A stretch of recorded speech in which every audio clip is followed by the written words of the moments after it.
Mari kita dengar seorang Romo Katolik menjelaskan tentang doktrin sola scriptura kepada umatnya berikut ini. Sebenarnya kalau mau logis, kaum sola scriptura itu harus membuang Alkitab. Ini kalau mau logis, artinya sola scriptura itu kan percaya kalau ada ayatnya. Sedangkan Alkitab itu tidak ada ayatnya.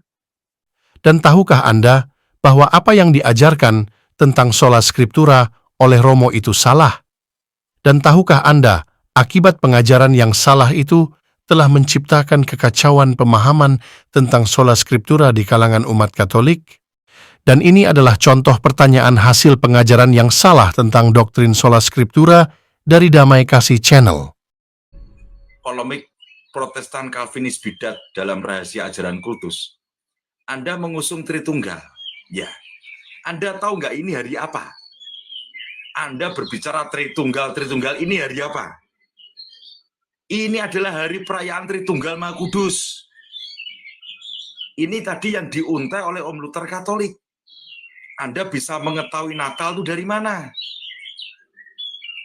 Anda bisa mengetahui perayaan Prapaskah dan Paskah itu dari mana? Apakah itu tertulis dalam kitab suci? Kalau lebih telak saya ulang lagi. Namanya agama pasti punya hari raya. Anda kan beragama Protestan. Mohon maaf loh ya, mohon maaf. Kenapa hari raya menumpang kepada agama Katolik? Ayo, Anda harusnya buat hari raya sendiri, kitab suci sendiri. Itu fair. Kenapa Anda hari raya menumpang di umat Katolik, kitab suci numpang di umat Katolik? Ini semakin Anda rahasia ajaran kultus Anda semakin terkaing-kaing itu. Inilah hari raya perayaan Tritunggal Maha Kudus hari ini.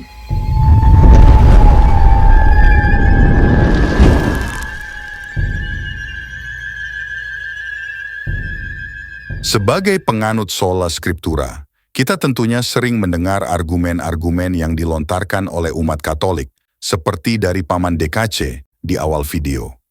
Argumen itu bersumber dari pemahaman oknum-oknum Romo Katolik yang salah mengajar umatnya sendiri, dan dipropagandakan dan digosipkan oleh Damai Kasih Channel berjam-jam di YouTube, sehingga semakin menyebarkan kesalahpahaman yang lebih besar lagi.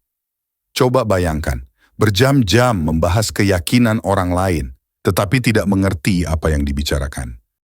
Nah, mari kita jawab argumen dari Paman DKC. Poin pertama, apakah itu sola scriptura? Buku Teologi Kristen yang ditulis oleh Millard Erickson mengatakan, bila Alkitab dijadikan sumber utama dari pemahaman teologis kita, maka kita tidak mengesampingkan semua sumber lainnya sama sekali. Akan tetapi sumber-sumber masukan lainnya itu tidaklah sepenting Alkitab. Apa yang Anda baru dengar itu adalah definisi singkat dari sola scriptura. Apakah maksudnya? Sola scriptura adalah doktrin Kristen yang mengajarkan bahwa Alkitab merupakan satu-satunya sumber otoritas, bersumber ilahi yang mustahil keliru dalam urusan iman dan amalan Kristen. Tetapi bukan berarti seorang penganut sola scriptura menolak sumber-sumber lainnya. Penganut sola scriptura menerima dan mengakui sumber lainnya. Tetapi otoritas sumber-sumber lainnya itu tidak dinilai bersumber ilahi dan berada di bawah otoritas Alkitab. Misalnya, tulisan bapak-bapak gereja mula-mula atau otoritas gereja dan lain-lainnya dipercayai oleh penganut sola scriptura, tetapi tidak dinilai bersumber ilahi dan posisi otoritas sumber-sumber lainnya itu berada di bawah Alkitab. Jadi misalnya Kristen Protestan yang tradisionalis, seperti Protestan Lutheran, Methodist, Reformed, Bethel, dan lainnya, merayakan Natal, Jumat Agung, Paskah, dan lain tradisi yang tidak dicatat di Alkitab. Lalu, jika tidak ada di Alkitab, dari mana umat Protestan itu mengetahuinya? Tentunya bersumber dari lainnya, misalnya tulisan bapak-bapak gereja. Atau istilah Trinitas tidak ada di Alkitab, bukan? Lalu dari mana kaum Protestan tahu dan memakai istilah Trinitas? Semuanya jelas bersumber dari bapak gereja mula-mula, yaitu dipopulerkan oleh Tertullianus. Dikatakan buku Teologi Kristen bahwa Alkitab adalah sumber utama dari pemahaman teologis Protestan. Apa maksudnya? Semua doktrin yang dihasilkan harus bersumber dari Alkitab, bukan dari tulisan bapak-bapak gereja, karena tulisan bapak-bapak gereja dinilai tidak bersumber-sumber ilahi. Jadi bagi umat Protestan, jika ada suatu ajaran yang kurang jelas atau berdasarkan suatu tafsiran yang sangat samar-samar, maka ajaran itu pasti ditolak karena dinilai tidak bersumber dari Alkitab. Misalnya tentang sakramen, Gereja Katolik mengakui adanya 7 sakramen, sedangkan umumnya Protestan mengakui ada 2 sakramen, yaitu perjamuan kudus dan pembaptisan. Alasan utamanya karena diperintahkan langsung oleh Tuhan Yesus dan kemudian diteruskan oleh para rasul. Jadi sebetulnya doktrin sola scriptura itu adalah sebuah konsep dari ajaran Alkitab. Ini saya perlu tegaskan karena ada banyak umat Katolik yang menolak sola scriptura dengan bertanya, mana kata sola scriptura di Alkitab? Tidak ada istilah kata sola scriptura, padahal mengklaim katanya percaya Alkitab saja. Itu pertanyaan umat Katolik. Tentunya pernyataan umat Katolik itu karena mereka tidak paham arti sola scriptura. Doktrin sola scriptura itu adalah sebuah konsep. Oleh karena itu, bukan suatu istilah yang harus ada di Alkitab. Misalnya kata Trinitas juga tidak ada di Alkitab, tetapi umat Katolik mempercayainya, karena doktrin Tritunggal adalah sebuah konsep. Atau pernyataan lain dari umat Katolik adalah Skriptura setuju, tetapi sola tidak. Maksudnya, ajaran Alkitab setuju, tetapi hanya Alkitab tidak setuju. Ini juga pernyataan yang berasal dari pengajaran yang salah dari oknum Romo-Romo yang menganggap umat Protestan menolak tulisan dari bapak-bapak gereja. Dan untuk lebih detail bahasan tentang sola scriptura, saya sudah bahas di video nomor 222, 223, dan 224. Jika Anda seorang Katolik yang ingin bertanya atau lain hal, silakan tonton 3 video itu dulu, karena kemungkinan pertanyaan Anda sudah dijawab. Nah, setelah Anda memahami sola scriptura, kita bisa menjawab pertanyaan dari Paman DKC dengan mudah, bukan? Dan ada satu lagi yang perlu saya komentari dari pernyataan Paman DKC, yaitu umat Protestan dikatakan numpang hari raya dengan Katolik. Namanya agama pasti punya hari raya. Anda kan beragama Protestan. Mohon maaf loh ya, mohon maaf. Kenapa hari raya menumpang kepada agama Katolik? Ayo, Anda harusnya buat hari raya sendiri, kitab suci sendiri. Itu fair. Kenapa Anda hari raya menumpang di umat Katolik, kitab suci numpang di umat Katolik? Ini semakin Anda, rahasia ajaran kultus Anda semakin terkaing-kaing itu. Nah, di dalam psikologi kultus, adalah hal yang wajar jika pengikut kultus memonopoli segala sesuatunya. Misalnya hari raya dimonopoli, kitab suci dimonopoli, dan kebenaran pun dimonopoli. Pokoknya, semua hal dimonopoli. Sedangkan, umat Kristen lain dianggap numpang oleh anggota kultus. Di video nomor 234, saya sudah membahas dari buku Robert J. Lifton, yaitu Thought Reform and the Psychology of Totalism, yang membahas tentang 8 teknik cuci otak. Dan Paman masih ingat bahwa saya sudah bahas 3 ciri-ciri dari 8 ciri-ciri, yaitu manipulasi mistis, demand for purity, dan sacred science di video nomor 234. Mari kita fokus ke poin sacred science, di mana doktrin atau ideologi kelompok tersebut dianggap sebagai kebenaran tertinggi, melampaui segala pertanyaan atau perselisihan. Kebenaran tidak dapat ditemukan di luar kelompoknya. Pemimpinnya sebagai juru bicara Tuhan atau seluruh umat manusia juga bebas dari kritik. Nah, bukankah Paman percaya bahwa Gereja Katolik adalah satu-satunya gereja yang didirikan oleh Yesus, dan Paus adalah wakil Tuhan di bumi, dan seluruh tafsiran Alkitab yang dihasilkan oleh kolega magisterium sebagai satu-satunya kebenaran sejati, sedangkan gereja lainnya bukan gereja yang didirikan Tuhan Yesus, dan tafsiran gereja lainnya pasti salah atau tidak akurat. Ini berarti Gereja Katolik memonopoli kebenaran, dan sekaligus memonopoli kekristenan. Dan memang Paman sangat mempercayainya, bukan? Karena itu, Paman mengatakan bahwa gereja kami, yaitu Gereja Katolik Roma, adalah sumber kebenaran. Bukan kami sok maha benar, tidak. Kami memang benar. Sumber kebenaran. Saya koreksi. Memang Paman merasa dan percaya bahwa gereja Katolik itu sumber kebenaran. Dan memang ada ayat Alkitab yang mengatakan jemaat Allah sebagai penopang dan dasar kebenaran. Tetapi di ayat itu tidak dikatakan gereja Katolik Roma, melainkan jemaat Allah yang hidup atau gereja yang universal atau AM. Sebuah situs yang membahas tentang kultus mengatakan, Dogmatisme intoleransi. Waspadalah terhadap kelompok yang mengaku memonopoli kebenaran dan tidak akan mentolerir penyimpangan apapun dari doktrin mereka atau diskusi apapun mengenai prinsip mereka. Orang yang benar-benar yakin akan kebenaran perkataannya memang mempunyai daya tarik yang pasti, namun kepastian dan dogmanya tidak serta-merta menjadikan perkataannya benar. Aliran kultus seringkali menyampaikan masalah ini kepada calon rekrutan dengan cara ini. Mereka adalah satu-satunya yang memiliki kebenaran dan kebenaran itu tidak dapat ditemukan di tempat lain. dan perhatikan pernyataan ini.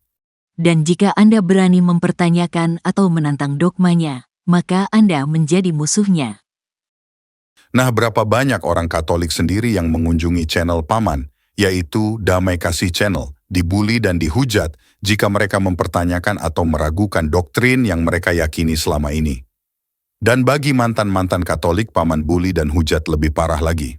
Ini seperti Martin Luther yang Paman bahas dengan kebencian tingkat tinggi, dengan perkataan murtad, heretik, dan lain-lain perkataan yang menajiskan, seolah-olah Anda paling benar.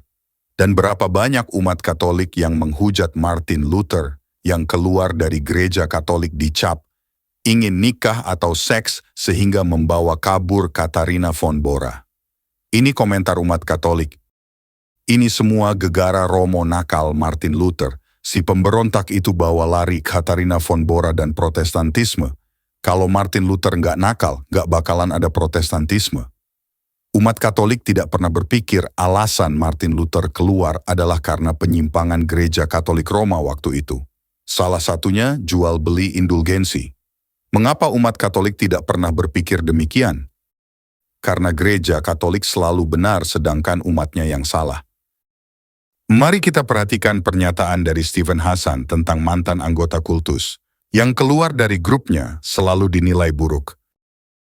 Tidak pernah ada alasan yang sah untuk keluar. Dari sudut pandang kelompoknya, orang-orang yang keluar adalah lemah, tidak disiplin, tidak rohani, duniawi, dicuci otak oleh keluarga, atau konselor, tergoda oleh uang, seks, rock and roll. Nah, setelah saya jelaskan konsep mengapa grup kultus memonopoli segala sesuatu, maka kita tidak perlu aneh jika para paman di Damai Kasih Channel menganggap bahwa Hari Raya dan Kitab Suci itu milik Gereja Katolik Roma. Dan saya tidak menolak bahwa ada bagian dari bapak-bapak gereja mula-mula dalam merayakan hari-hari raya dan memkanonisasi Kitab Suci. Tetapi para paman di DKC juga tidak tahu malu mengklaim seolah-olah semuanya itu adalah bapak-bapak gereja Katolik Roma. Padahal menurut sejarah semua yang melakukan itu adalah bapak gereja mula-mula, bukan hanya gereja Katolik Roma. Ada bagian dari bapak-bapak gereja dari timur.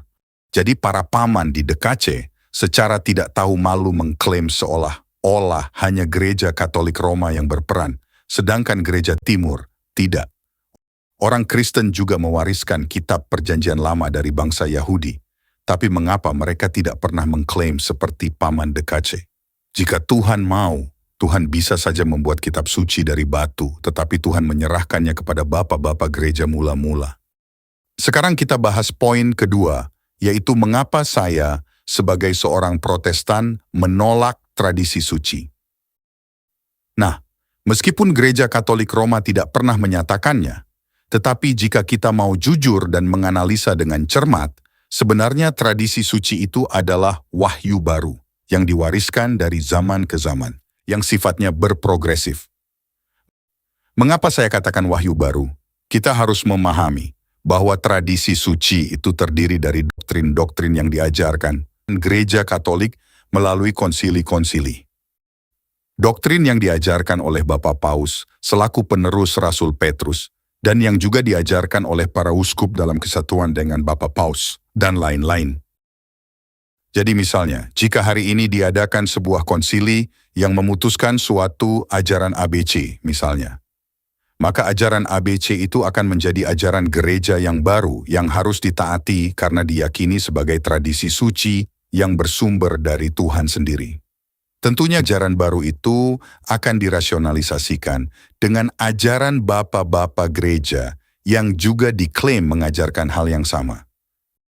Atau misalnya, Gereja Katolik melakukan Konsili Vatikan II yang mengajarkan bahwa Muslim berada di dalam rencana keselamatan. Maka ajaran itu mengikat semua umat Katolik untuk meyakininya, karena ajaran Konsili Vatikan II dipercaya bersumber dari Tuhan sendiri. Padahal, ajaran Muslim bisa berada di dalam rencana keselamatan, tidak diajarkan oleh satupun Paus Gereja Katolik yang hidup sebelum abad ke-20. Nah, itulah mengapa saya sebut bahwa konsep tradisi suci itu adalah wahyu baru yang bersifat progresif. Karena memang ajarannya berkembang sesuai dengan waktu. Nah, pertanyaannya adalah, apakah Alkitab mengajarkan adanya wahyu baru? Bagaimana pendapat Anda? Apakah Alkitab mengajarkan adanya wahyu baru? Tolong berikan pendapat Anda mengenai hal ini di kolom komentar. Oleh karena itu, sebenarnya konsep ajaran tradisi suci itu tidaklah unik, karena semua grup kultus mengajarkan hal yang sama, yaitu adanya wahyu baru. Benar sekali. Meskipun Gereja Katolik mengaku bahwa tradisi suci itu diwariskan oleh Yesus dan para rasul kepada para paus dan uskup, tetapi sebenarnya yang diajarkan oleh Gereja Katolik adalah wahyu baru, yang sifatnya berprogresif. Seperti yang saya katakan di awal, bahwa semua grup kultus mengajarkan adanya wahyu baru. Misalnya Joseph Smith mengaku sebagai Nabi Allah menemukan kitab Mormon, yang diklaim diberikan oleh malaikat Moroni. Dan kitab itu disebut sebagai kitab Mormon. Nabi Muhammad mengaku diberikan wahyu ilahi melalui malaikat Jibril dan diberikan Al-Quran. Nah, saksi-saksi Yehuwa sedikit berbeda. Saksi Yehuwa tidak mengaku membawa suatu buku tertentu yang diklaim bersumber dari Allah. Tetapi saksi Yehuwa percaya bahwa publikasi-publikasi terbitan lembaga menara pengawal bersumber dari Allah sendiri. Nah, pertanyaannya adalah, mengapa umumnya grup kultus membawa wahyu baru? Semuanya berhubungan dengan klaim manipulasi mistis yang dibuat oleh pemimpin kultus itu untuk memanipulasi pengikutnya. Dan salah satu cirinya adalah manipulasi mistis, yaitu pemimpin kultus mengklaim memiliki sesuatu yang spesial, spektakuler, dan bersifat mistis. Jadi pengakuan Joseph Smith bertemu dengan Allah Bapa dan Yesus Kristus, dan diangkat menjadi nabi, dikategorikan sebagai manipulasi mistis. Dan demikian juga klaim Muhammad diangkat menjadi nabi. Dan pemimpin saksi-saksi Yehuwa juga mengklaim telah diangkat sebagai golongan hamba yang setia dan bijaksana sesuai dengan kitab Matius 24 ayat 45. Dan juga klaim Gereja Katolik didirikan oleh Kristus melalui Rasul Petrus sesuai dengan kitab Matius 16 ayat 18. Mengapa pemimpin kultus mengklaim hal yang bersifat manipulasi mistis? Jawabannya sederhana, yaitu untuk memanipulasi pengikutnya agar bersedia taat dan patuh mengikuti apa yang diinginkan pemimpinnya. Dan tanpa maksud untuk melecehkan atau menghina, melainkan untuk memperjelas poin yang saya maksud. Saya memberikan contoh sederhananya, bagaimana klaim manipulasi mistis, yaitu sebenarnya peleceh-peleceh seksual, tetapi mengaku sebagai paranormal dalam berita berikut ini. Paranormal yang bisa mengobati penyakit, seorang kakek di Purwakarta, Jawa Barat melakukan kejahatan seksual terhadap gadis di bawah umur. Kini pelaku telah ditangkap polisi. Dan kita banyak mendengar modus operandi paranormal lainnya, yang sebenarnya penipu, tetapi mereka mengaku mampu menggandakan uang, dan ironisnya, orang-orang yang mengaku sakti itu memiliki banyak pengikut. Misalnya, dalam kasus Dimas Kanjeng beberapa waktu yang lalu. Nah, apa yang saya sampaikan itu adalah beberapa contoh sederhana dari manipulasi mistis. Contoh lainnya adalah saksi-saksi Yehova. Mengapa mereka mau berkeliling dari rumah ke rumah, panas ke panasan, hujan ke hujanan, tanpa dibayar sepeser pun? Apakah mereka kurang kerjaan? Tidak. Mereka adalah orang-orang yang tulus, yang percaya sedang menjalankan perintah Tuhan Yesus untuk menjadikan semua bangsa muridnya, sesuai dengan kitab Matius 28 ayat 19. Semua saksi Yehova bersedia melakukan semua itu tanpa dibayar sepeser pun, karena mereka percaya bahwa pemimpin mereka telah dipilih Yesus sebagai golongan hamba yang setia dan bijaksana, sesuai dengan kitab Matius 24 ayat 45. Dengan mengklaim demikian, maka pemimpin saksi Yehova memiliki hak eksklusif bahwa Alkitab itu hanya bisa ditafsirkan secara tepat dan benar oleh mereka, dan tugas pengikutnya hanya mengikuti dan mentaati apapun yang ditafsirkan oleh pemimpin mereka. Sebuah manipulasi pembodohan yang hebat, bukan? Pemimpin saksi Yehova yang berhak menafsirkan Alkitab, sedangkan tugas dan tanggung jawab umatnya adalah mentaati dan menjalankan tafsiran pemimpin mereka. Dan klaim pemimpin saksi Yehova itu dipercayai oleh semua saksi Yehova, sehingga mereka yakin dan percaya bahwa pemimpin mereka adalah wakil-wakil Kristus di bumi. Mereka juga percaya bahwa mengikuti dan mentaati pemimpin mereka itu sama dengan mengikuti dan mentaati Yesus sendiri. Nah, jika pemimpin saksi Yehova itu tidak mengklaim sesuatu yang berbau manipulasi mistis itu, maka pertanyaannya adalah, apakah pengikutnya mau dengan sukarela menjalankan dengan patuh dan taat keinginan pemimpin kultusnya? Tentunya tidak, bukan. Dan ini kata Stephen Hassan dalam bukunya, ketaatan mutlak kepada atasan adalah salah satu tema yang paling universal di dalam sebuah kultus. Individualitas itu buruk. Menyesuaikan untuk taat itu bagus. Dan kita ingin tahu pula seberapa jauh pengikut kultus dalam mematuhi dan mentaati pemimpin, disampaikan oleh Margaret Singer berikut ini. I have had the pleasure of working with one former cult leader who he was more amazed at how easy it was to get people to obey. His cult broke up, and he was most interested in talking with me about his experience of shock at how easy it was to con people, how easy it was to manipulate them, how easy it was to get them to give up their money to have sex with him or whoever he told them to. He was so amazed that he couldn't believe it, and he said what was so fascinating to him was that many of his followers were young adults and full-grown adults who had been very rebellious people. And here he found them so willing, once he had conned them with his smooth talk, his soft sell, his "I'll love you forever, your mind will make this perfect new order," how easily he got them to obey and do anything. That was the thing that fascinated him the most. And also he was rather depressed because he missed it now. There are cults where former members have told me that the leader said to them, "You're going to have to learn to obey." And as time went on, they learned more and more how to obey. And eventually the leader would say to them, "Even if I say 2 and 2 is 5, you must say 2 and 2 is 5. Tentunya, bagi kita orang yang memiliki daya nalar sehat, mendengar pernyataan dari Margaret Singer itu tidaklah masuk akal. Bagaimana bisa 2 ditambah 2 sama dengan 5? Tetapi ini adalah fakta. Jangankan 2 tambah 2 adalah 5. Bahkan seseorang yang sudah dicuci otaknya akan bersedia membunuh orang lain dan bunuh diri karena dia merasa sedang menjalankan perintah Allahnya. Menurut Anda, bagaimana para teroris bersedia dengan sukarela membunuh orang lain dan lalu bunuh diri atas nama Allah jika tidak dicuci otaknya? para teroris itu dicuci otaknya, maka mereka berada di bawah pemahaman bahwa apa yang mereka lakukan adalah kehendak Allah mereka.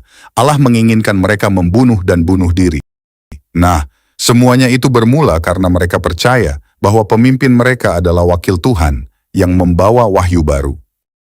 Dan saya berharap Anda sebagai penonton video ini tidak salah paham.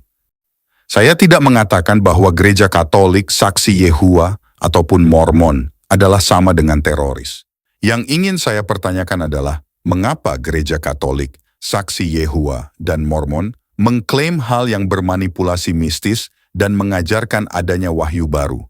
Mengapa ketiga grup keagamaan itu memiliki ciri yang sama? Mungkin jika Anda seorang Katolik memiliki jawabannya. Tentunya bagi para paman di DKC yang pintar dan pandai bisa menjawabnya. Tolong sediakan waktu yang panjang untuk mendiskusikannya. Dan ingat, salah satu slogan gereja Katolik adalah taat pada hierarki. Apakah slogan itu kebetulan atau memang sesuai dengan ciri-ciri sebuah kultus, seperti yang dikisahkan oleh Margaret Singer tentang 2+2 adalah 5? Jika Anda seorang Katolik, tentunya masih ingat dengan slogan istilah obedientia sicut cadaver, yaitu ketaatan seperti mayat. Setiap umat Katolik diharapkan ketaatannya itu seperti mayat. Apakah ini berarti 2+2 adalah 5?